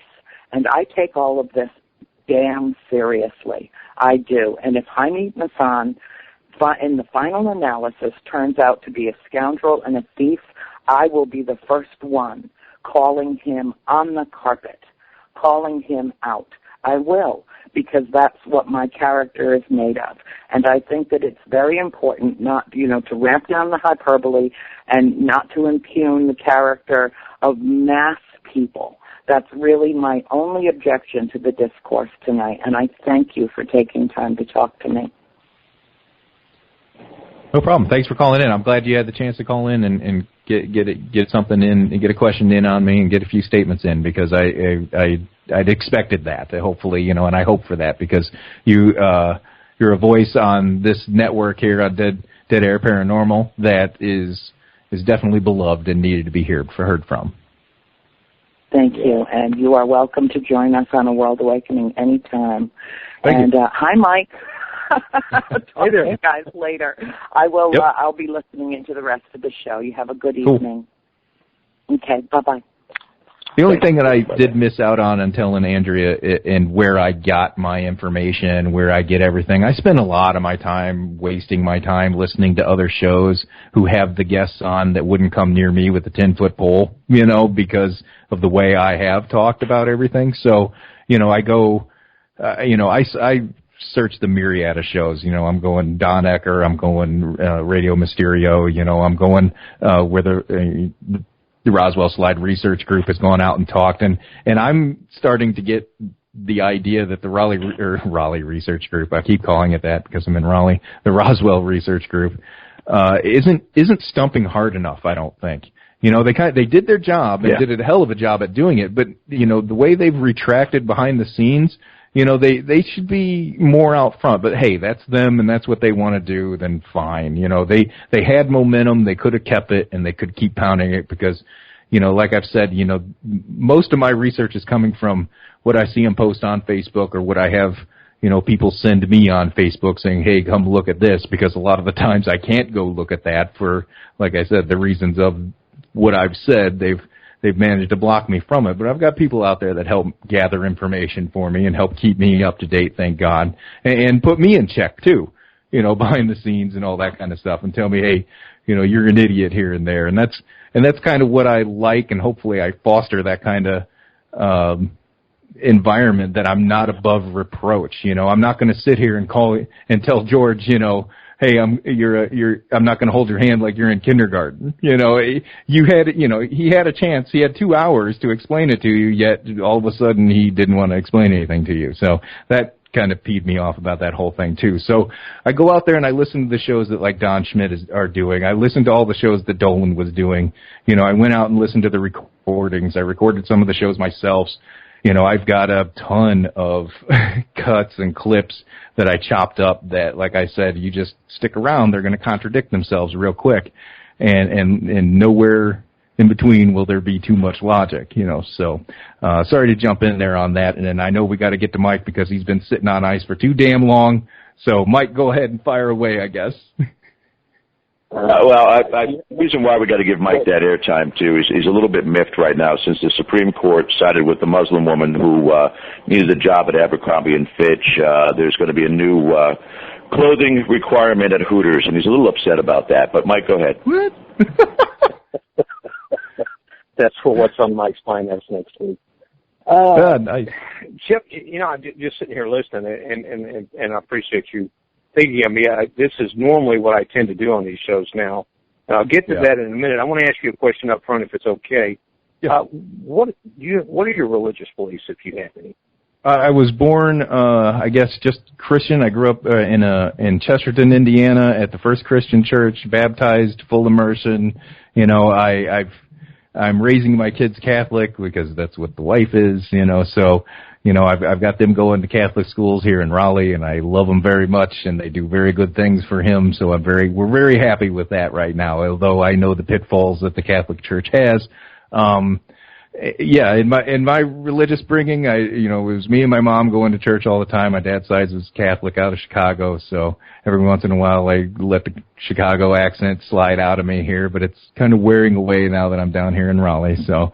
So I've got the background there. I've got uncles that were ministers and very religious aspects of the family there in that end. So I'm not I'm not a total heathen out here, in the woods. Right.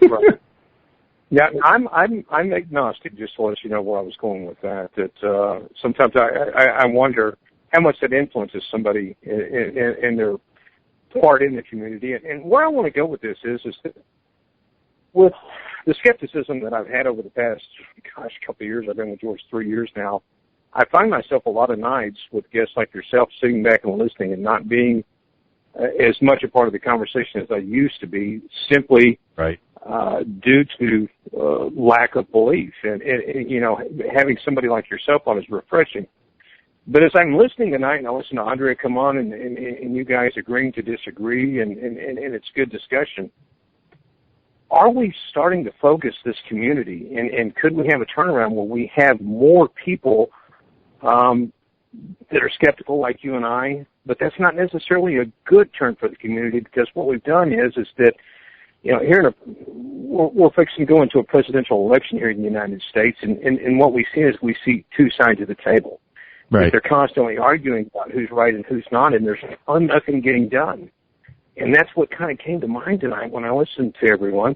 Not that you're not doing a great job with what's going on, and not that Andrea doesn't do a great job, and George, but we're not getting anything accomplished in this community. Right. This community simply sits around and argues over who's right and who's a fraud and who's this and that.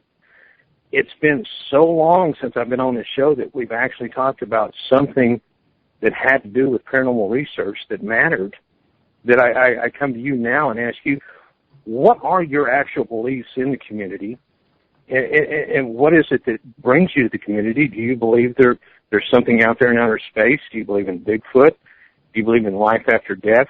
I personally don't believe that once we die, we simply turn invisible.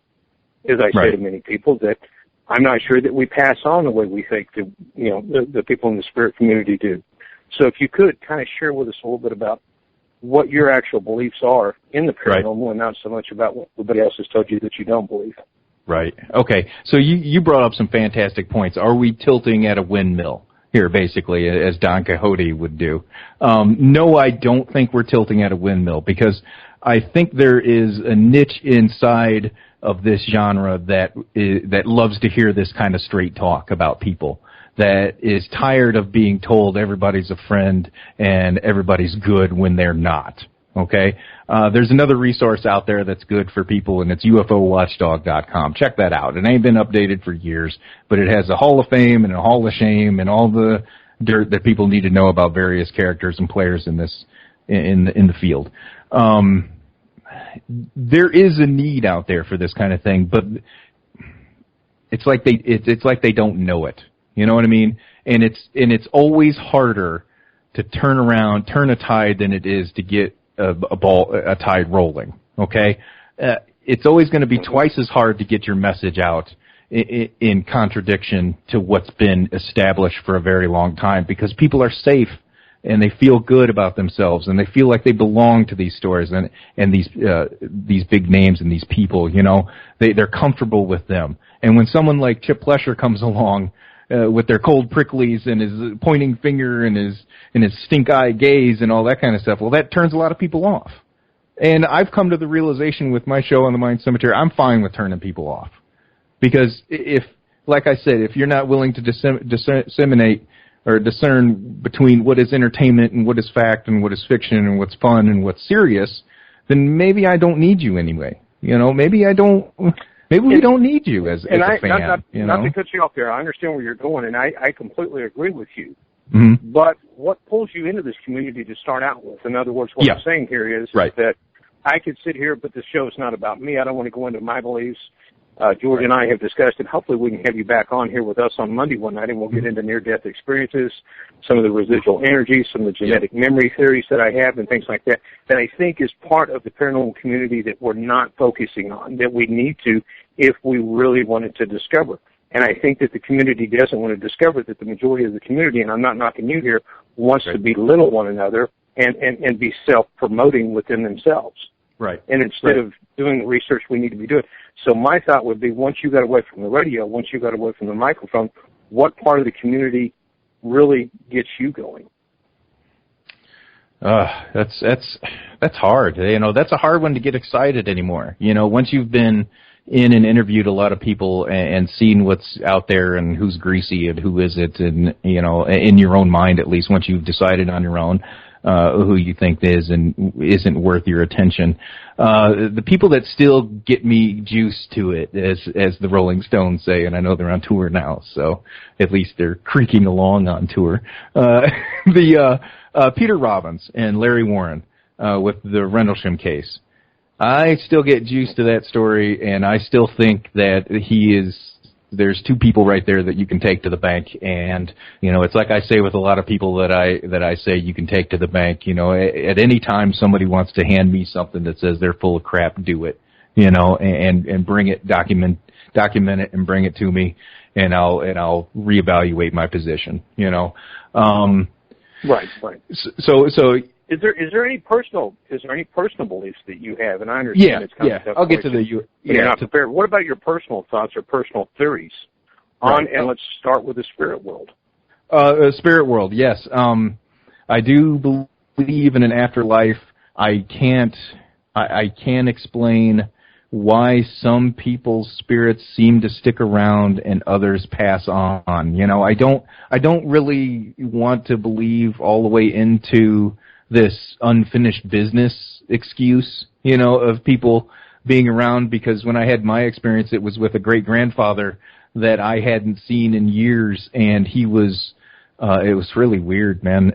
He was I'm at home watching TV, this is the Crib Notes version of it, watching TV, laying on the ground, elbows on the ground, head propped up, laying down, and probably like 10, 11, 12, watching cartoons or whatever the hell was on TV at the time, after school. And I know it was before I was into football, so it was before, like, freshman year, Or no, actually it had to be before seventh grade, yeah. And I graduated in 95, so I'm 37 now, going to be 38 in July, live with it.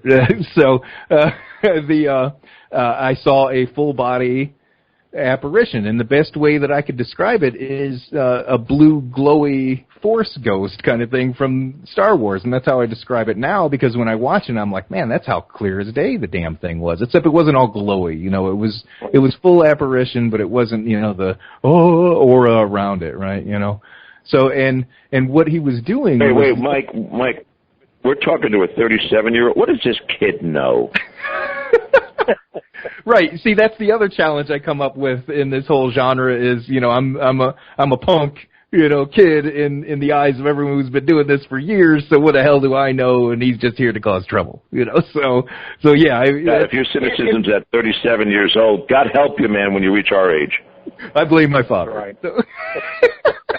and let me finish with this, Chip. On that, I'm taking here, you're not heavily have been involved in the field in either spirit, UFO research. That you become a lot more like I have, which is limited in the field in the last couple of years.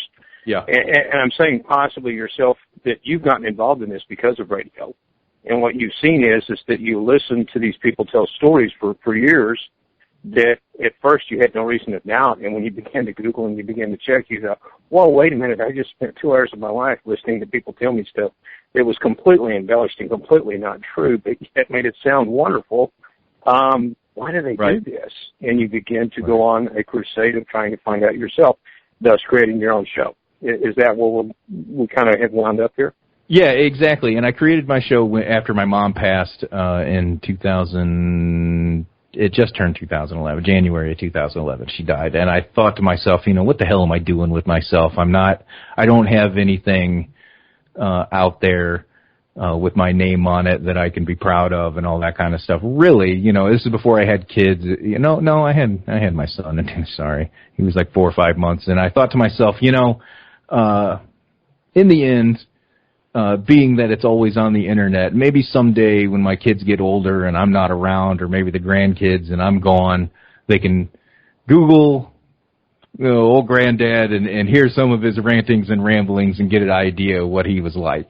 So maybe it's just that kind of the draw of the possibility of the immortality that it brings, that the radio and the internet and everything could bring. Maybe it's some of that to help out in posterity's sake, to help give a frame of reference for future, family members and all that. Because, I had an aunt that was really big into tracking down our family tree and on both sides, the Plescher and the Ross side and the Ertl side and all that kind of stuff in the families. And, there was a couple that stuck out. There's direct relations to Sam Houston and there's direct relations to Harry Houdini, that came down the line and those bloodlines. And I was like, wow, that's crazy. Once she got into the actual doing the heritage part of our lives. And I thought, well, that's interesting as hell, to me. And so I think, that's kind of where it started, but it also, gave me, it also was a hobby too. It's kind of multifaceted, it's always good for posterity, I think. And plus it's good to go back and listen to how I was way back, 4 or 5 years ago and hear how I was treating it versus now and how I've changed, good, bad, and how I've gotten, and how it's progressed or degressed, digressed, whichever somebody wants to put it. But when you talked about what do I believe in with aliens, the paranormal thing I want to tell you one more time real quick that I saw was my grandfather standing in the hallway. He was looking at a wall, right? And this is there was like nothing on the wall at the time that was important, but later on through the years, that's the wall that got like all the sports accolades and all that kind of stuff. And it didn't click until, later on in my life that, my God, we have something, there's a time and space aspect to this. There really is. It's a lot like that movie, Interstellar, when at the end you finally see Matthew McConaughey is the one behind the bookshelf knocking the dust around and the books in and out and the Morse code and stuff like that. It's throughout his child's life to try to communicate. And I thought, wow, it's, and if you haven't seen the movie, you don't know what the hell I'm talking about. And even if you have seen it, it's confusing as hell and interesting, and you'll have to see it a couple times. But I thought, my God, here's, he looked at the wall, looked at me, and then turned and walked away, and that was it.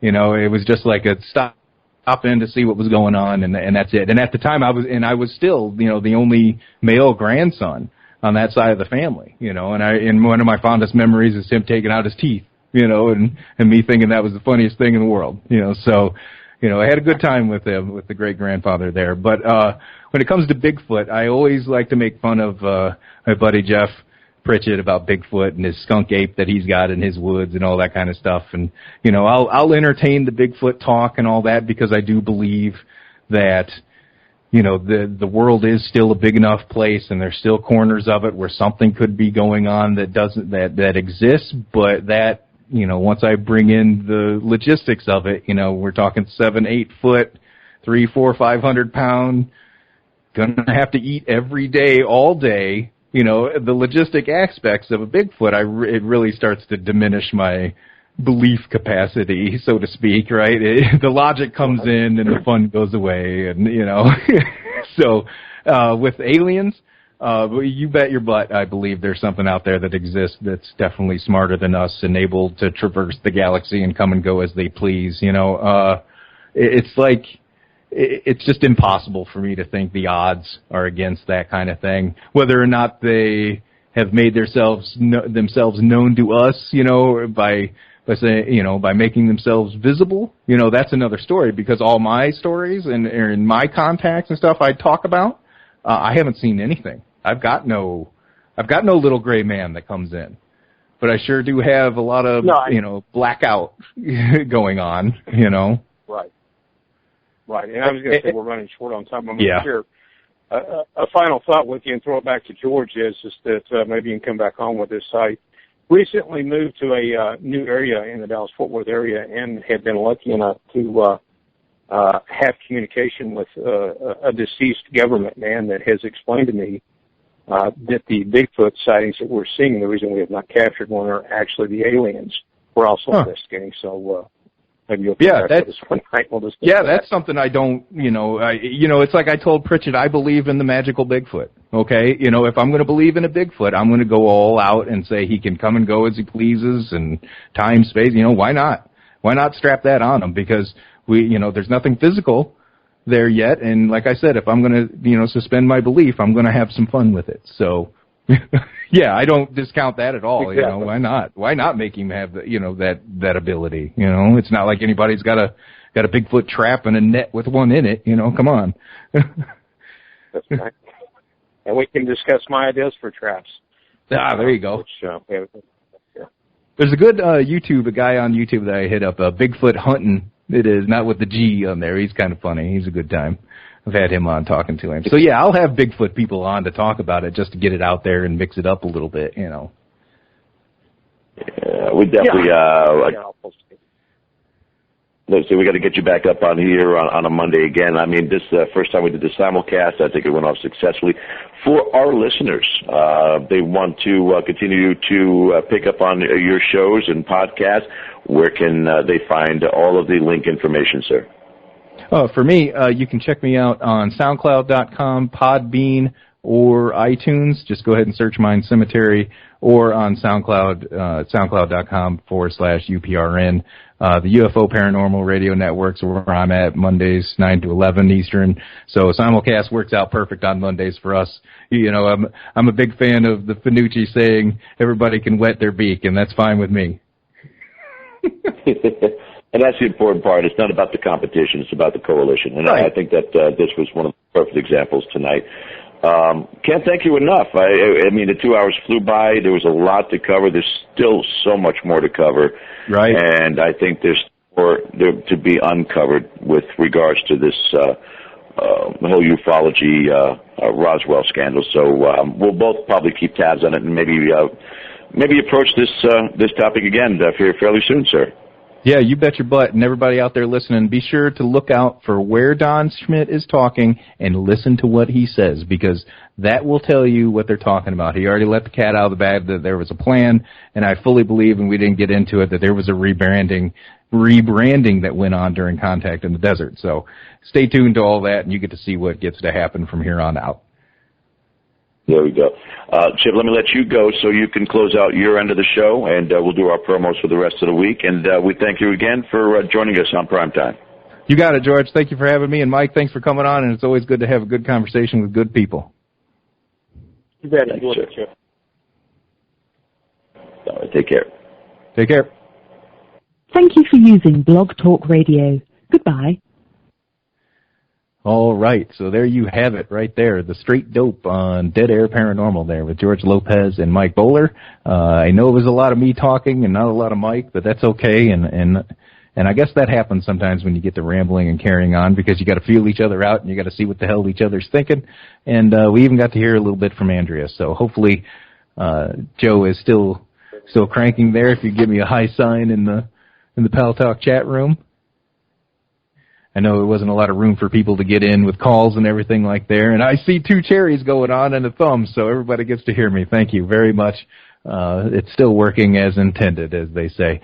So, yeah, like I said, sorry we couldn't get in a lot of calls, if any. It was just Andrea got to jump in there and talk about some, my comments towards some people. And I expected her not to be too big of a fan of that. And I'll probably see him on Tuesday. And it's hard. They brought up some very good points. Is that, what are we doing here? Is it doing any good? And like I said, I think we are definitely providing a voice to a lot of voiceless folks out there that do enjoy the UFO paranormal phenomena and do want to hear a different opinion than the absolute love fest that goes on each and every week. That doesn't mean I'm incapable of loving people. I love people all the time. I love Joe. I love stroking his flowing locks every week.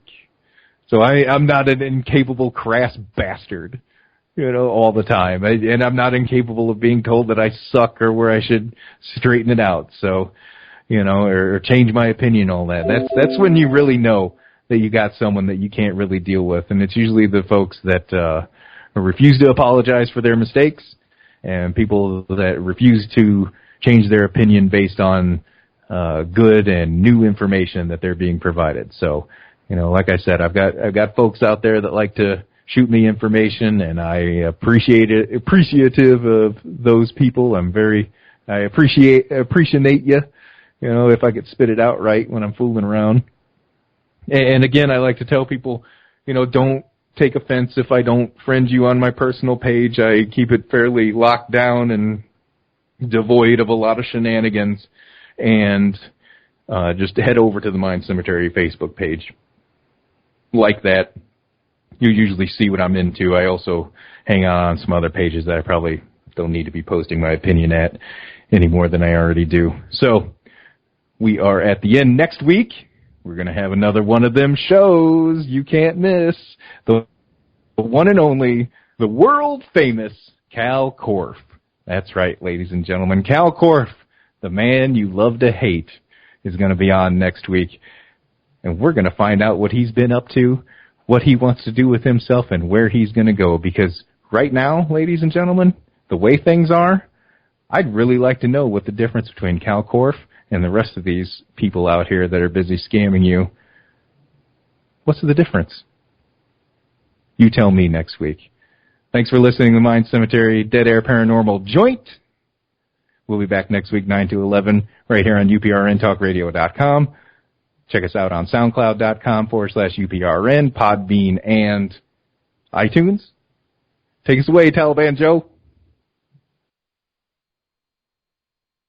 Welcome to the Skype, the people in the audience, and I'm also going to present photographs and reports of the physical evidence that Betty and Barney observed, and also the forensic paintings of the aliens who abducted them that were painted by both the late David Baker, an artist from New Hampshire, and Patrick Richard, an artist from New Mexico, who was a friend of Betty Hill.